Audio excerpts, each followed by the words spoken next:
विद्यार्थी मित्रांनो, पाहता पाहता फेब्रुवारी महिना आला. आज 1 फेब्रुवारी आहे आणि 10 फेब्रुवारीला आपला इंग्लिशचा पेपर आहे. फक्त 9 दिवस राहिलेत आपल्याकडे. या 9 दिवसामध्ये आपल्याला काय-काय करायचंय? तर या 9 दिवसामध्ये आपल्याला इंग्लिश करायचंय, फिजिक्स करायचंय, केमिस्ट्री करायचंय, मॅथेमॅटिक्स करायचंय. जर तुमचा मराठी किंवा हिंदी सब्जेक्ट असेल तर तो करायचा आहे. एक्स्ट्रा कोणता सब्जेक्ट असेल तर तो करायचा आहे. सी करायचंय, आय-टी करायचंय, आय-टी असेल तर भूगोल असेल ते पण करायचंय आणि बायोलॉजी सुद्धा जर तुम्ही घेऊन ठेवलं असेल तर बायोलॉजी सुद्धा करायचंय. मग विचार करा या 9 दिवसामध्ये हे जे सब्जेक्ट मी तुम्हाला सांगितलेत हे होणार आहेत का? तर याचं आन्सर आहे सब्जेक्ट होणार आहेत. ती होणार आहेत ज्यावेळेस तुम्ही हा व्हिडिओ शेवटपर्यंत पाहाल, त्यावेळेस तुम्हाला एक आयडिया येऊन जाईल, की रिव्हिजन कशी करायची, पी-वाय-क्यूज कुणी सॉल्व्ह करायचे किंवा कुठून घ्यायचे. ओके, मी एक ॲप्लिकेशन सांगेल पी-वाय-क्यूजसाठी. त्याच्यानंतर स्ट्रॅटेजी काय असली पाहिजे पुढच्या 10 दिवसासाठी तुमची. त्याच्यामुळे हा व्हिडिओ शेवटपर्यंत पहा आणि चॅनलला नवीन असाल तर चॅनलला सबस्क्राईब करा. आता पहा 10 तारखेपासून आपला पेपर सुरू होतोय, बोर्ड एक्झाम सुरू होते. इंग्लिशचा पेपर आहे 10 तारखेला. त्याच्यानंतरनं हिंदी हिंदीचा पेपर आहे 11 तारखेला. मराठीचा पेपर आहे 12 तारखेला. आता यापैकी तुमचा कोणता सब्जेक्ट आहे, त्यानुसार तुम्ही थोडंसं व्हॅरी करायचं, बरोबर? त्याच्यानंतरनं फिजिक्सचा पेपर आहे 16 तारखेला, बरोबर? त्याच्यानंतर केमिस्ट्रीचा पेपर आहे आपला 18 तारखेला.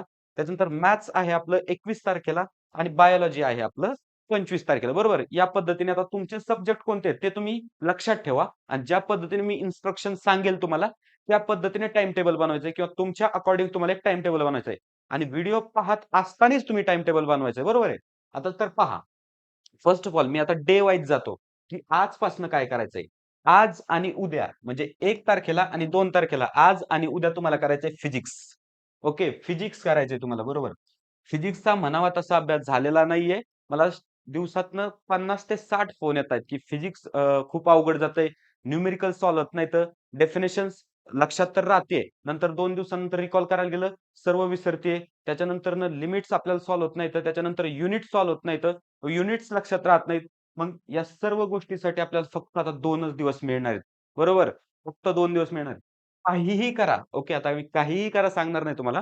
डेफिनेशन्स करा, डायग्राम करा, डिस्टिंग्विश करा, न्यूमेरिकल्स करा, डेरिव्हेशन्स करा.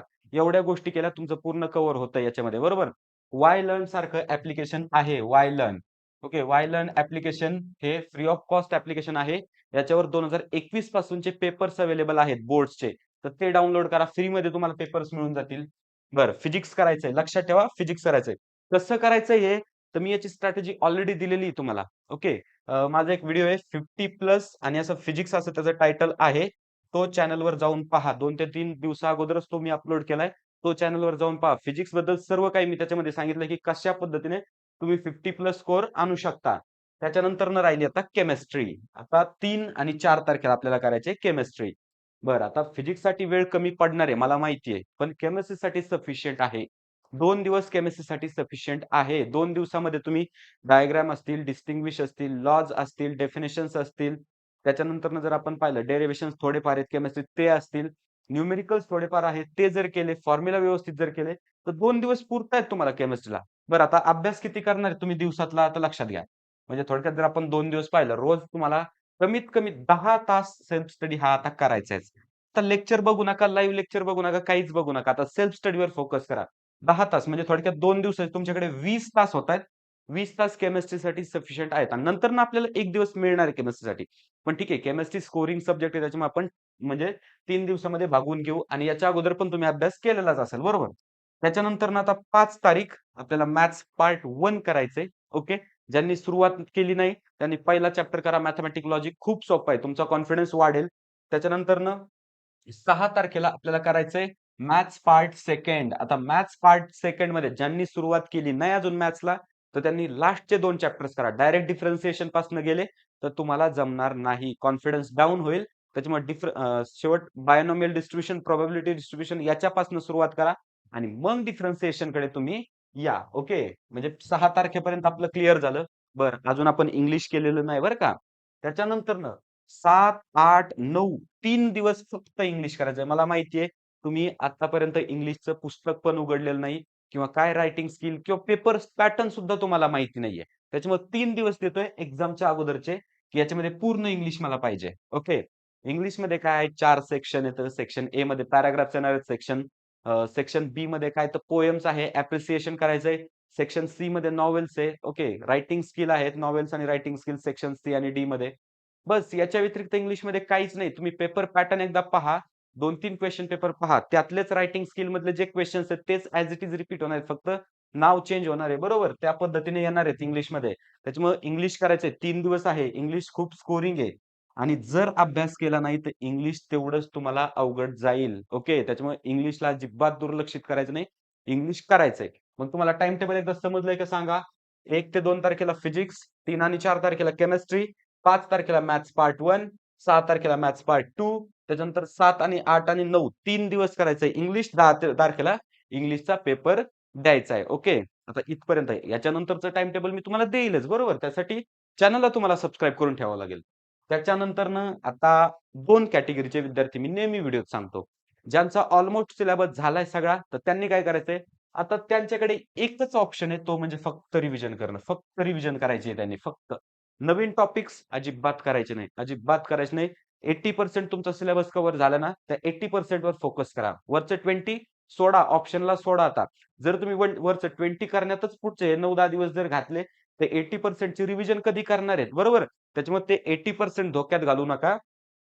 80% धोक्यात घालू नका. तो एकदा सिलेबस कव्हर करा. म्हणजे रिव्हिजन करा. पुढचे नवीन टॉपिक्स आपल्याला पाहायचे नाहीत. तुम्ही जसा अभ्यास करताय तसा करा. या टाईम टेबलची तुम्ही हेल्प घ्या.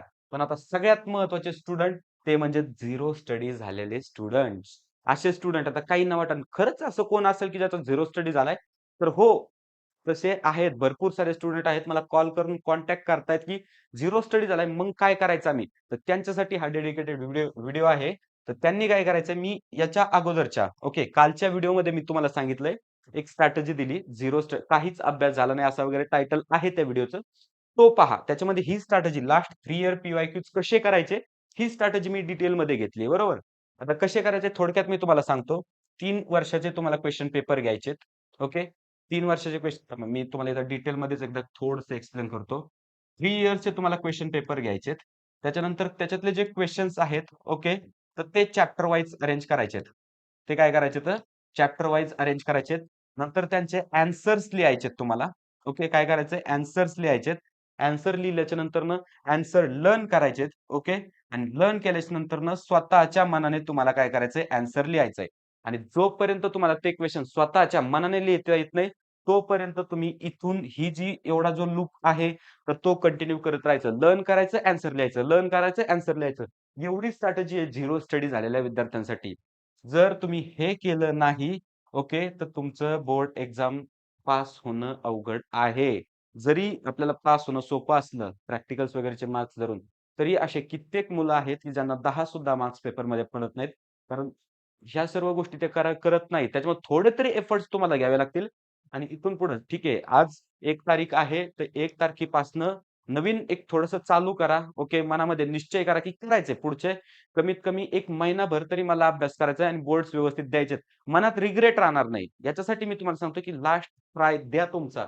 झिरो स्टडी झालेली आणि ज्यांची स्टडी ऑलरेडी झाली, तर त्यांच्यासाठी तर चांगलीच गोष्ट आहे. रिव्हिजन करा. नवीन टॉपिक्सवर टाईम वेस्ट करू नका. जेवढं केलंय तेवढं परफेक्ट करा. ओके. विद्यार्थी मित्रांनो, व्हिडिओ कसा वाटला हे मला तुम्ही कमेंटमध्ये सांगा. त्याचबरोबर व्हिडिओ तर तुम्हाला आवडलाय, फक्त एक लाईक करा. त्याचबरोबर हा व्हिडिओ तुमच्या मित्र-मैत्रिणींपर्यंत शेअर करा. जेणेकरून काय होईल, की त्यांना एक चांगली स्ट्रॅटेजी मिळेल अभ्यासासाठी. आणि महत्त्वाचं म्हणजे पहिल्या वेळेस जर चॅनलवर तुम्ही आला असाल, पहिल्या वेळेस जर माझा व्हिडिओ पाहत असाल, तर चॅनलला नक्की सबस्क्राईब करा. तर ठीक आहे मित्रांनो, भेटूया नेक्स्ट व्हिडिओमध्ये.